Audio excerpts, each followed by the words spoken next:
ఒక రాజ్యంలో రామయ్య, సోమయ్య ఇద్దరూ ప్రాణ స్నేహితులు. సుఖదుఖాల్లో కలిసి నడిచే స్నేహం వాళ్లది. ఒకరోజు రాజ్యంలోని ఖజానా నుండి విలువైన బంగారం దొంగిలించబడుతుంది.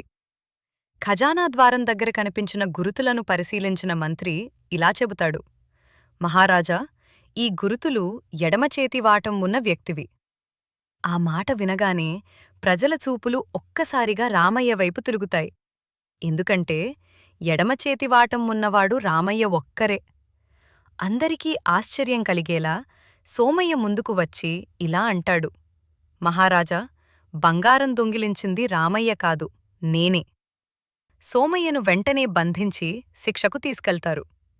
అయితే బేతాళుడు విక్రమార్కుణ్ణి ఇలా ప్రశ్నిస్తాడు: మహారాజా, ఇంతకీ నిజంగా దొంగ ఎవరు, రామయ్య లేదా సోమయ్య? శిక్ష పడాల్సింది ఎవరికి?